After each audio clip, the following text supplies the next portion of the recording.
Hey everybody, it's Lon.TV, and we're taking a look today at the Dell Ultrasharp U2417HJ. And a lot of you noticed this the other day in one of my other videos, and I figured I would do a full review of it right now. So this is a 23.8-inch display, IPS, 1080p at 60 hertz. Not the best thing for gamers because its response rate is only about 8 milliseconds or so, but it might be really good as a workbench monitor because it has a ton of inputs and a lot of USB ports on it too. And we'll get into all of that in a minute, but I did want to mention, in the interest of full disclosure, this came in through the Amazon Vine program free of charge. However, I've had no direct communication with Dell or Amazon on this product. All the opinions you're about to hear are my own. Nobody is paying for this review, and nobody is reviewing this content before it is posted. So let's get into how all of this works. And what's funny is I like what this thing is packaged in more than I like its display quality, and I'll get into some of that here as we talk more about it. So this again is a 23.8-inch display, pretty much a 24-inch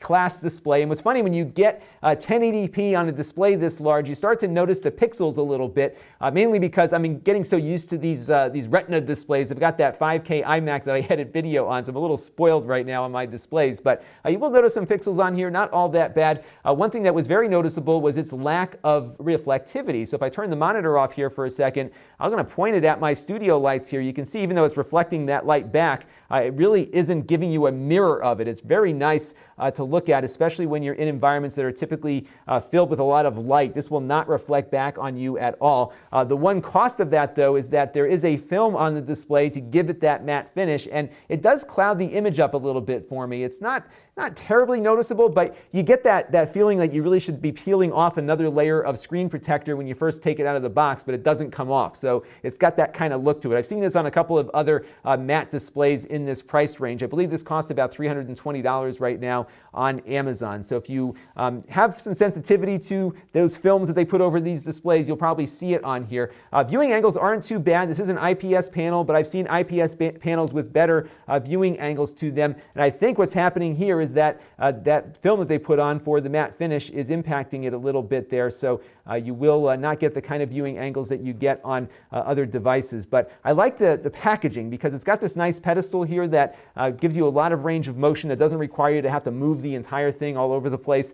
So that's really nice, especially if you are continually changing your point of view. You do have some ability to adjust it on an angle like so, and you have a pretty good range of height adjustment here that you can make on it too. So it looks like a pretty decent display. I believe it's VESA mount compatible too, so I think you can mount it on a wall or something without the need for the pedestal at all, but the pedestal is very useful. They even packed in a wireless phone charger on here, so if your phone supports that key standard, I guess QI, however they call it, or the PMI standard, it will charge your phone for you while you're just resting it on the pedestal base here. So that is a pretty nice feature to have on this monitor. What I really like about this, though, is that it has 4 inputs. So it has 2 DisplayPort inputs. One is mini DisplayPort. The other is a full-size DisplayPort, as well as 2 HDMI ports. One of them is MHL compliant, which I believe passes power over to your device when it's plugged into the video display. I think some Android phones support that, so you have that available to you. The only problem I have, though, is that it's a rather clunky interface to get around to the inputs. So you have to touch this little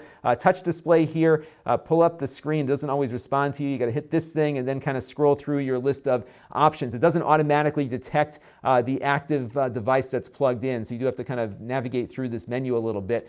There is a DisplayPort output on here too, but this is designed for daisy chaining DisplayPort devices together. So I guess you can kind of have a cable running from the computer to this monitor and then out to another one that supports this standard, but it doesn't act as like just a generic output, so you can't kind of get a mirrored display out of the monitor. It's really just a DisplayPort thing that you can use if your video card in your computer supports it. So you're not going to be able to take this image and then just drag it out to something else. You have to have compatible hardware for that. I was disappointed with that. I thought when I saw the output that I could just plug this thing into my video system and just have things running over to it. It also has 4 USB 3.0 ports on board too, so it acts as a USB hub. So you've got 3 ports underneath the monitor here where all the other inputs are, and then you've got another one on the back right over here that's a little bit easier to access. If you have like a phone or a memory stick you just want to plug in there, you can stick it in there. You can configure this to keep those USB ports active for power even when the monitor is turned off. So if you want to charge something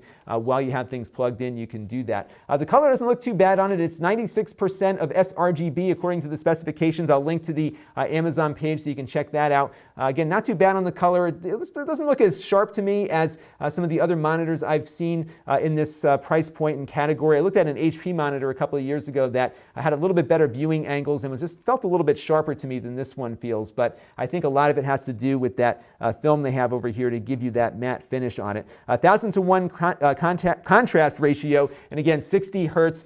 8 milliseconds on the response time though, so I think for gamers it's not going to be the best monitor because gamers really need faster response times. I know a lot of gamers now are looking at 120 hertz monitors and things that can support higher refresh rates. So I think this is going to be more of a workbench computer, and I kind of envision myself using it for that around here because I'm always swapping equipment out, and it's nice to have 4 inputs even if it's a little bit clunky to get everything plugged into it. So pretty good display overall. Again, the image quality isn't the best, but I really like the utilitarian design here. I love this pedestal that it sits on. I love all the inputs on it. The color quality is decent enough for doing work tasks and other things, but I think it's 1000:1 contrast ratio along with its slow response time makes it probably not the best choice for multimedia and gaming. This is Lon.TV. Thanks for watching.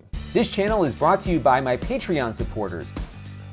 If you want to help the channel, you can by contributing as little as $1 a month. Head over to Lon.TV/Patreon to learn more. And don't forget to subscribe. Visit Lon.TV/S.